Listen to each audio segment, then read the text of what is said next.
ನೀವು ಮಾಡಿದಿರುವಂತ ಪಾತ್ರ ಇರುತ್ತೆ. ಸೊ ನಿಮಗೆ ಅದರಲ್ಲಿ ಯಾವ ಅಂಶ ಹೆಚ್ಚು ಜನಕ್ಕೆ ರೀಚ್ ಆಗುತ್ತೆ ಅನ್ಸುತ್ತೆ ಮತ್ತೆ ನಿಮ್ಮ ಪಾತ್ರ ಎಷ್ಟು ಇಂಪಾರ್ಟೆನ್ಸ್ ಅಂತ ಕ್ಯಾರಿ ಮಾಡುತ್ತೆ?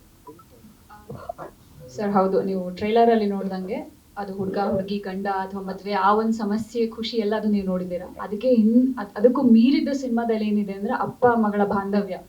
ಸೊ ಅವಳು ಪ್ರೀತಿನ ಮಾಡೋದ್ ಯಾಕೆ, ಅದನ್ನ ಬಿಡೋದ್ ಯಾಕೆ, ಅದರಿಂದ ಏನು ಎಲ್ಲ ಎಮೋಷನ್ಸ್ ಅದು ಮೇ ಬಿ ಹುಡುಗ ಹುಡುಗಿಗೆ ಇರೋ ಕೆಮಿಸ್ಟ್ರಿಗಿಂತ ಹೆಚ್ಚಾಗಿ ನನ್ನ ನಾಣಿ ಸರ್ದು ಅದೊಂದು ಬಾಂಡಿಂಗು ತುಂಬಾ ಚೆನ್ನಾಗಿ ಬಂದಿದೆ. ಒಂದು ಮಗಳನ್ನ ಪ್ರತಿಯೊಬ್ರು ತಂದೆ ಆ ಕನಸು ಮಗಳನ್ನ ಹೀಗೆ ನೋಡ್ಬೇಕು, ಹೀಗೆ ಇರ್ಬೇಕು ಅನ್ನೋಂಥದ್ದು. ಸೊ ಪ್ರೀತಿಲಿ ಬಿದ್ದಾಗ ಹೆಣ್ಮಕ್ಳು ಅದು ಇದು ಯೋಚನೆ ಮಾಡ್ತಾರೆ, ಅವಿಲ್ಲ ಒಳ್ಳೆ ರೀತಿ ತಗೊಂಡೋಗ್ಬೇಕು ಅಂತ ಅಪ್ಪನೂ ಅನ್ಕೋತಾರೆ. ಬಟ್ ಅದ್ರಿಂದ ಕೆಲವೊಂದ್ಸರಿ ಮಕ್ಕಳೇ ತಪ್ಪು ಮಾಡ್ತಾರೆ ಅಂತ ಏನಿಲ್ಲ, ಪೇರೆಂಟ್ಸ್ ಇಂದನೂ ತಪ್ಪಾಗತ್ತೆ. ಸೊ ಅದನ್ನ ಆ ಸಿನಿಮಾದಲ್ಲಿ ಒಂದು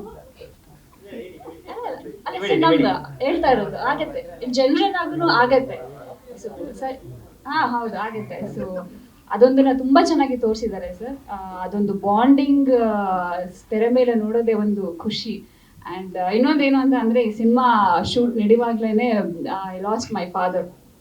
ಸೊ ಇನ್ನು ಕಾರ್ಯಗಳು ಮುಗಿಯೋಕ್ ಮುಂಚೆನೆ ನಾನು ಶೂಟಿಂಗ್ ಹೋಗಿದ್ದೆ. ನಾಣಿ ಸರ್